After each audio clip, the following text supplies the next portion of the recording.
سلام.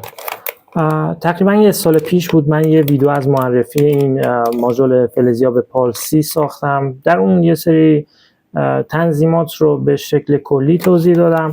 سوالات خیلی زیادی پرسیده بودم راجع به این بورد و من تصمیم گرفتم یه ویدیو دیگه از این بورد بسازم که در اون هم به اون سوالا پاسخ بدم، همین که سیگنال‌های ورودی و خروجی رو من مانیتور کنم، یعنی با اسیلوسکوپ اینا رو نشون بدم.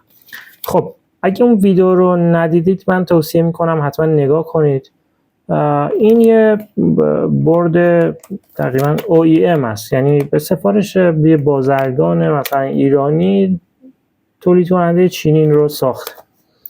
یه فلزیاب پالسی فلزجو که یه فلزیاب جنریک. حالا سوالاتی که پرسیده بودن، یکی از سوالا این بود که آیا این اصلا ارزش خرید داره یا نه، یعنی در واقع یه اسباب بازی هست یا نه. خب ببینید فلزیاب در هر شکلی، یعنی چه اونی که مثلا میلیاردی پولشه اون فلزیاب آلمانی یا فلزیاب ارزونتر مثلا در حد 1-2 میلیون تومان، در هر صورت یه اسباب بازی هن دیگه، یعنی در دسته‌بندی ابزار سرگرمی قرار داره. حالا اونی که نظامی باش مثلا مین پیدا میکنه یا اونی که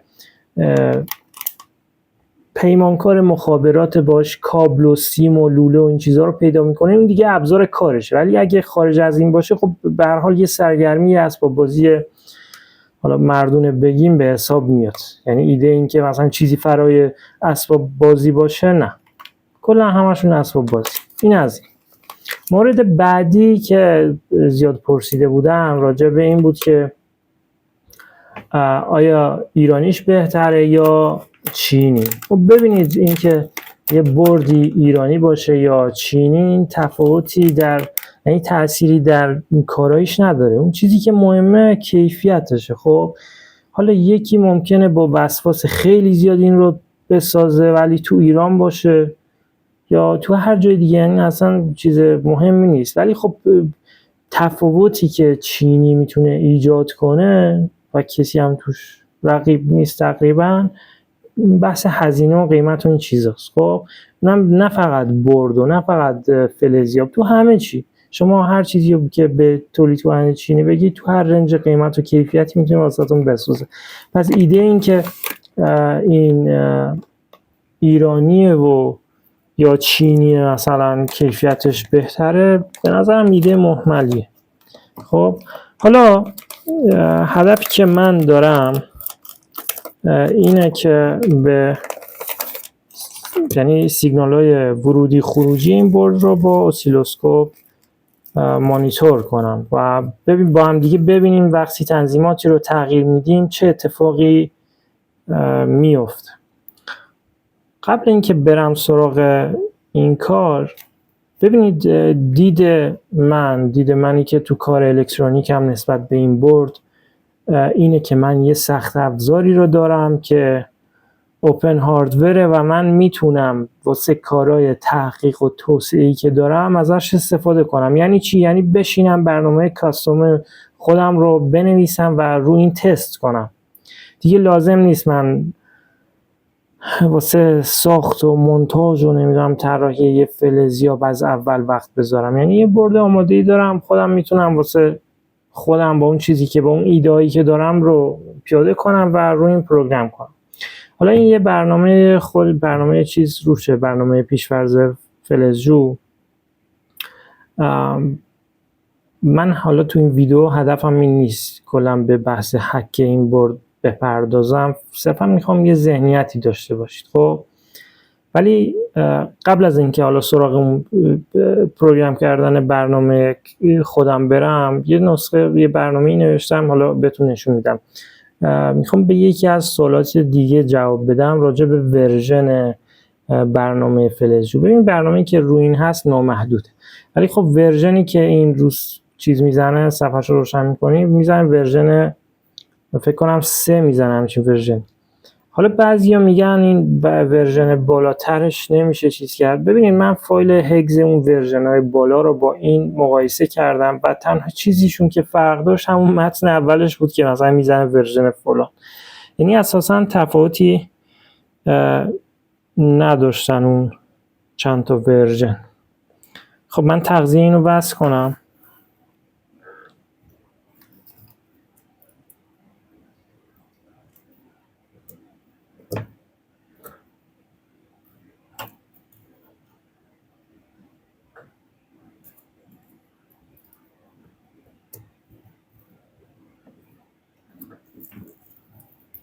لوپی که من میخوام اینجا وصل کنم به دستگاه یه لوپ، حالا تو ایران بهش میگن شرکتی، یه لوپ شرکتی 60 سانتیه. خب با این لوپ میخوام تست کنم.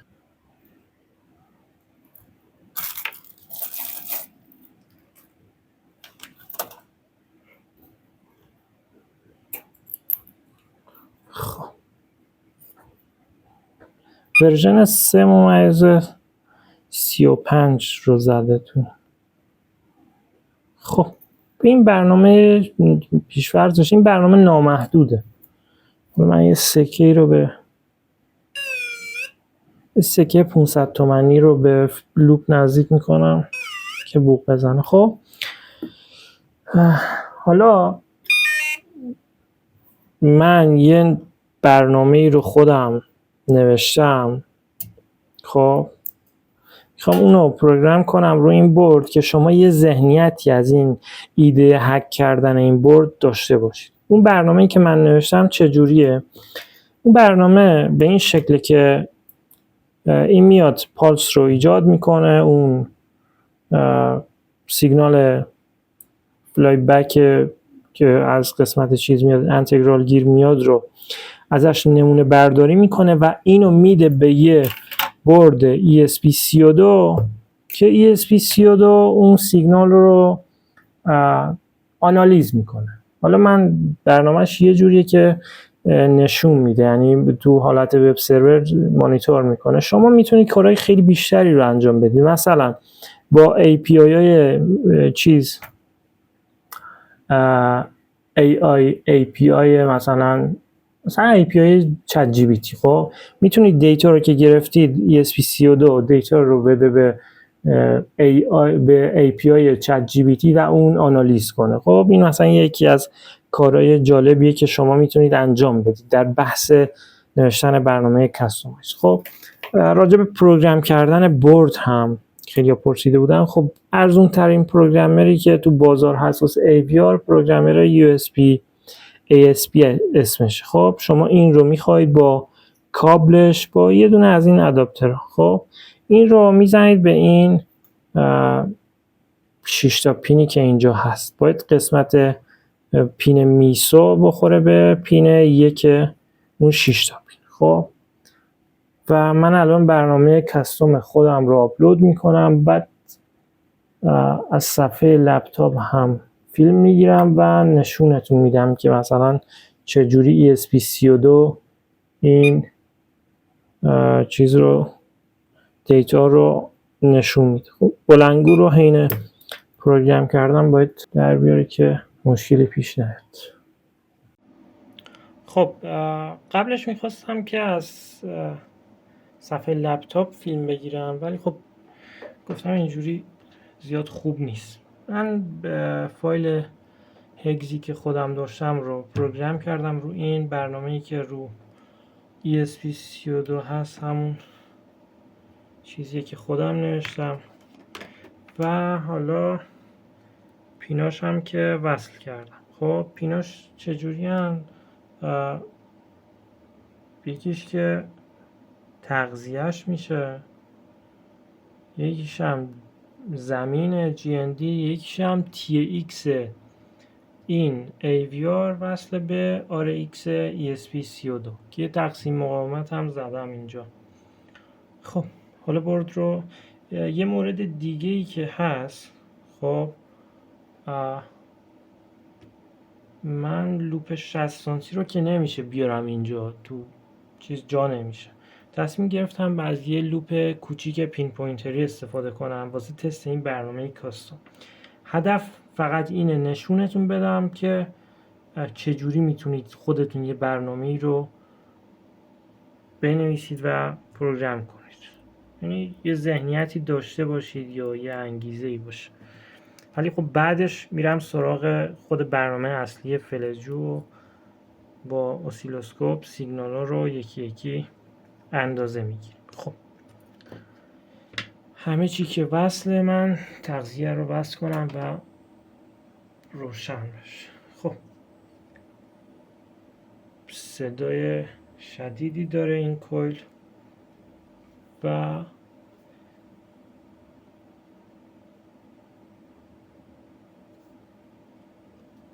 من یه بار ESP رو ریست کنم. خب حالا با گوشی به وای فای ESP باید وصل بشه. خب ESP 32 اسکوپ این الان وصله. خب رو IP 192.168.4.1 من صفحه‌ای که نوشته بودم با HTML اومد. خب حالا این برنامه چجوری کار میکنه؟ این هر نمونه سیگنالی رو که میگیره، نمونه جدید رو میاره ازش کم میکنه و اختلاف رو این شکلی نشون میده. حالا من پیشگوشی رو نزدیک که میکنم ببینید. حالا این یه چیز ساده است. خب شما میتونید مثلا الگوریتم FFT رو اجرا کنید، چه میدونم مثلا اینو بدید به یه هوش مصنوعی، خب به API چت جی بی تی بدید یا دیپسیک که واسهتون پردازش کنه یا خیلی کارهای دیگه. خب ببینید چقدر باله. خب حالا من اینا رو باز کنم، برنامه اصلی رو باز پروگرام کنم و اسیلوسکوپ رو بیارم، بریم سراغ اصل داستان. خب من زاویه دوربین رو تغییر دادم، اسیلوسکوپ هم آوردم که یکی یکی اون سیگنال هایی که گفتم رو اندازه گیری کنیم. یه موردی راجع به این برنامه‌ای که با ESP32 نوشته بودم بگم. من در ویدیوهای بعدی هدفم اینه این چیزا رو آموزش بدم، یعنی اینکه چجوری بشینیم خودمون برنامه کستوم خودمون رو بنویسیم و اونی که نشونتون دادم صرفا اینکه یه ذهنیتی داشته باشید. حالا خب ببینید، حالا من بورد رو روشن کنم. دونه بدونه هر کدوم از این تنظیمات چه تغییری در سیگنال ها ایجاد میکنن رو من نشونتون میدم. خب تو اون ویدیو اولی که گفتم حتما ببینید، من لوپ رو وصل نکردم. تو اون ویدیو گفتم که فلزیابای پالسی دو تا واحد اصلی دارن. یکیش واحد انتگرال گیریه که انتگرال سیگنال فلایبک کویل رو میگیره. یه قسمت هم که از MCU از میکروکنترلر میره واسه قسمت سویچینگ کویل، یعنی کویل رو قطع وصل کنه. خب بورد رو روشن کنم.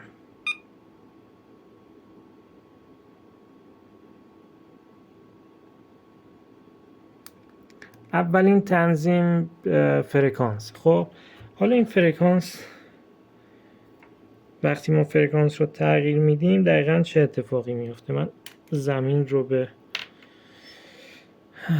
زمین مدار وصل کنم و پراپ اسیلوسکوپ رو میخوام بزنم به گیت اون ماسفتی که عمل سویچ کردن کویل رو انجام میده. خب اینجاست. این نایه نگاه کنید، این ماسفت اصلیه، این ماسفت میاد این یکی رو فعال میکنه. حالا ما گیت ماسفت کوچیک رو میخوایم به پراپ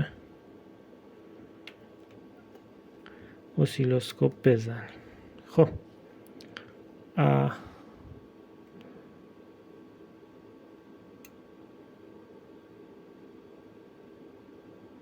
دامنه رو بزنم رو 5 ولت، اتو رو بزنم. خب خب ببینید ما فرکانس رو گذاشتیم رو 200 هرتز، درسته؟ ببینید F 200 هرتز. اینجا دقیقاً اینجا اسیلوسکوپ هم فرکانس رو دقیقاً روی 200 اندازی گیری کرده. یعنی اون فرکانسی که اینجا زدیم تو تنظیمات دقیقاً با همون فرکانس کویل روشن خاموش میشه و خیلی هم دقیقه، یعنی دقیقاً 200 هرتز زده. خب اینجا رو ببینید 200 هرتز دقیق. این یعنی از واحد تایمر استفاده کردن که این در این حد دقیق بوده. خب حالا مورد بعدی چیه تو تنظیمات؟ عرض پالس. عرض پالس رو گذاشتن رو 160. حالا این پیش‌فرضش واسه لوپ 60 سانتی رو 180 باید بذارید. خب عرض پالس ما چقدر؟ اینجا کرسر اسکوپ رو فعال کنیم که خودمون دستی اندازه گیری کنیم. خب دقیقاً بذاری من فوکوس کنم روش، دقیقاً 160 میکروثانیه است. خب ببینم دوربین میگیره این رو. 160 میکروثانیه. خب یعنی این عددی که به عنوان عرض پالس ما تو تنظیمات میزنیم در واقع بر حسب میکروثانیه است. یعنی 160 میکروثانیه کویل ما روشن میشه. خب این از این. پس فرکانس یک فرکانس بود، یکیشم عرض پالس. حالا تنظیمات دیگه چی داریم؟ دیلی رو زده 10. خب من این بار، حالا بذارید کرسر رو خاموش کنم، این بار باید خروجی انتگرال گیر رو مانیتور کنم، اونم این مقاومت 7 و 8 میشه. خب پین مشترک مقاومت 7 و 8. خب حالا یه بار اتو رو میزنم. خب این الان سیگنال فلای بک چیز میشه، کویل میشه. خب این مدلی اینجا که پالس تموم شده، اون مدار فلزیاب میاد از این بازه انتگرال میگیره. حالا من یه فلزی رو نزدیک چیز کنم، نزدیک کویل کنم که شما تغییرات این سیگنال رو ببینید. حالا این سیگنال رو ببینید خیلی حالت شارپ و صاف و تر و تمیزی داره. ببینید چجوری تغییر میکنه. حالا یه فلز بزرگتری رو من ببینم دارم.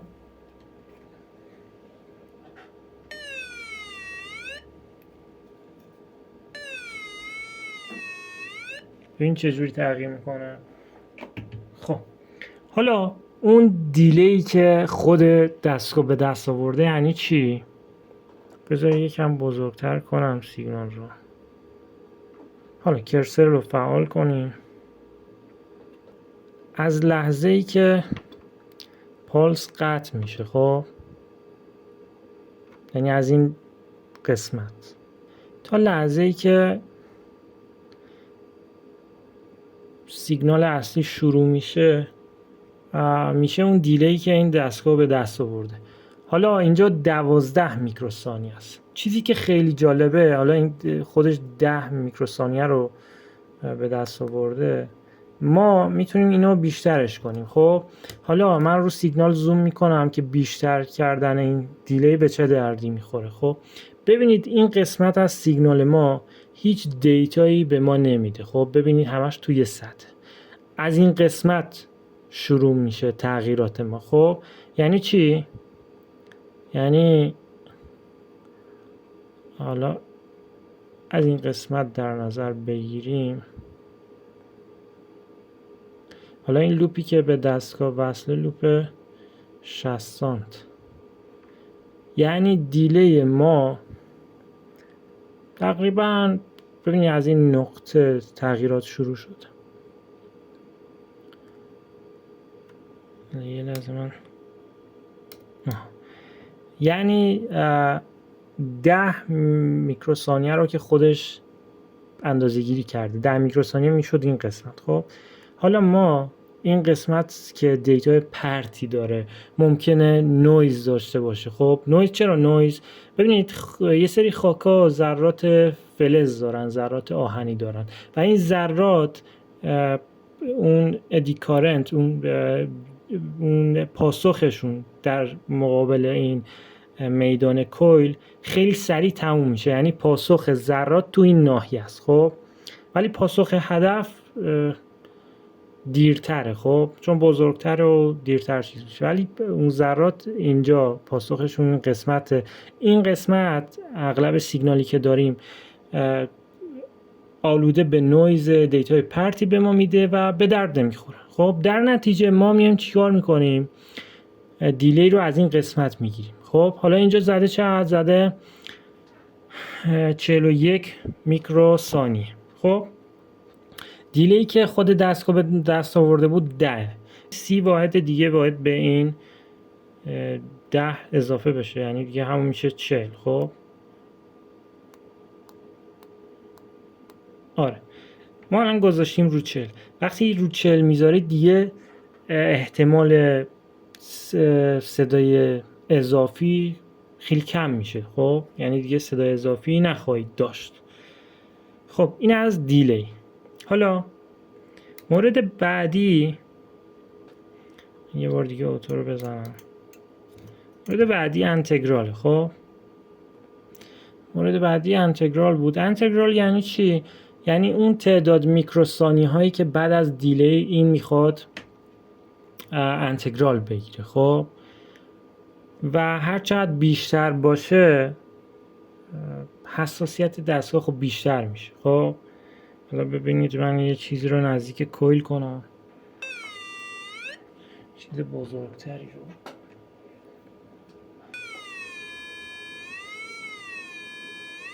ببینید همه قسمت های این سیگنال تغییر میکنه وقتی فلز رو نزدیک میکنیم. خب هر چقدر انتگرال بزرگتر باشه، بازه انتگرالی، حساسیت دستگاه بیشتر میشه، یعنی عمق زنی بیشتری خواهید داشت. این از این. مورد بعدی زمینه، بعد سرعت. اینا که تأثیری رو چیز ندارن، یعنی رو بحث پردازش خود دستگاه. بکلایت اینا که مهم نیستن. ولوم که هیچی. تون صدا. خب حالا من پراپ رو به ورودی صدا میزنم. خب اینجا مشخصه دیگه یه ترانزیستور داره، این میشه پای بیسش، میشه ورودی واحد صدا. خب حالا تونا رو دونه دونه بررسی میکنیم. این حالا بذارید از تون 12 شروع میکنیم. خب تون 12 است. تون 12 چجوری کار میکنه؟ وقتی فلز رو نزدیک میکنید یه سیگنال با پالس مشخصی داریم. خب با یه پالسی با فرکانس مشخصی داریم. 3 تا چیز داره، 3 تا فرکانس داره رو حالا تون 12. خب بر اساس فاصله است. خب ببینید فرکانس 200 هرتز، 300 خورده هرتز، در نهایت خیلی نزدیک بشه میشه 1 کیلو هرتزی. خب پس بر اساس فاصله رو تون 12، بر اساس فاصله فرکانس صدا بیشتر میشه، یعنی هرچی صدا بمتر باشه تو عمق بیشتریه اون تارگت. اگه صدا زیرتر باشه یعنی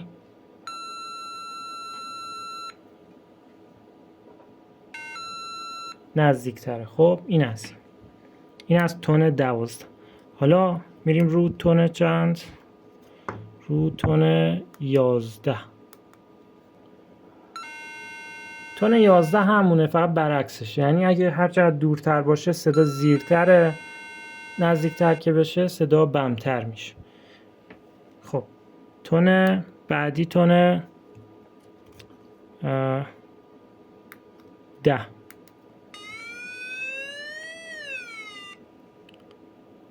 ببینید تو تون 11 و 12 حالت گسسته داشت. خب ما 3 مدل فرکانس رو داشتیم تا نهایتا 1 کیلو هرتز بود، بعد بر اساس فاصله اینو تغییر میکرد.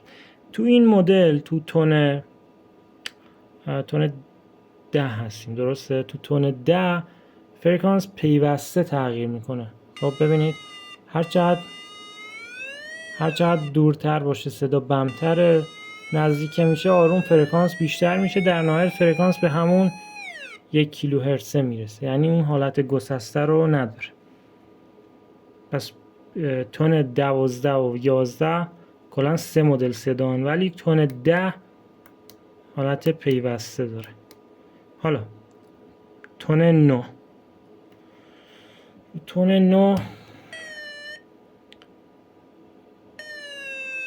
برعکس تون 10 است. یعنی اگه تارگت دور باشه صدا زیره، وقتی نزدیک میشه صدا بمتر میشه. تون بعدی تون 8.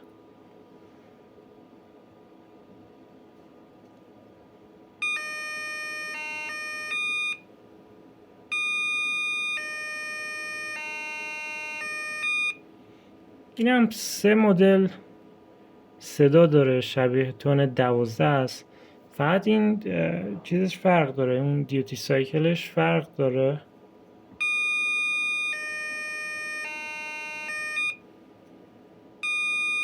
هرچقدر دورتر باشه صدا زیرتر میشه، نزدیک که بشه صدا بمتر میشه. تون 7 هم که احتمالاً برعکس اون باشه. خب نه، تون 7 برعکس تون 8 نیست. تون 7 دو تا سیگنال میزنه و کلا هم همون دو تاست، یعنی بر اساس فاصله و ابعاد تغییری نمیکنه. تون 6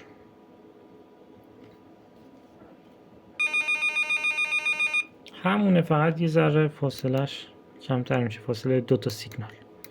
تون 5 آره اونم عکس تون 4 میشه. کلا همون تون 10 و 12 و 11 ایناش خوبن، بقیهش زیاد جالب نیست. تون 3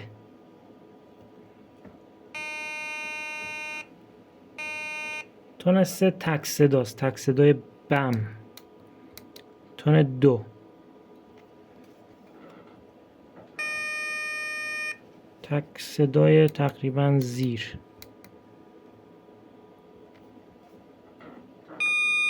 تون 1 هم تک صدای کامل زیره، یعنی بر اساس ابعاد و فاصله اینا تغییر نمیکنه، سیگنالش همون تک صداست. خب این از این خروجی و سیگنال این بورد. خب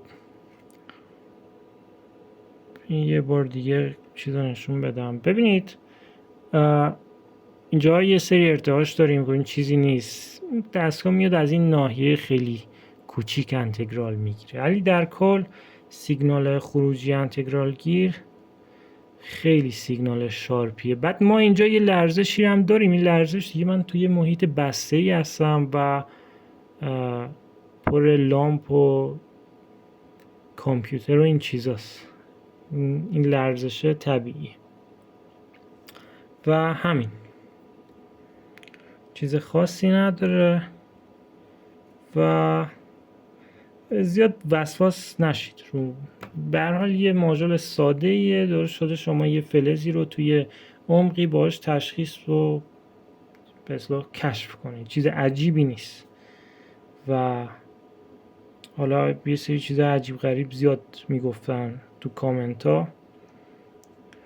پایان این ویدیوی تست واقعی رو چیز میکنم، میذارم.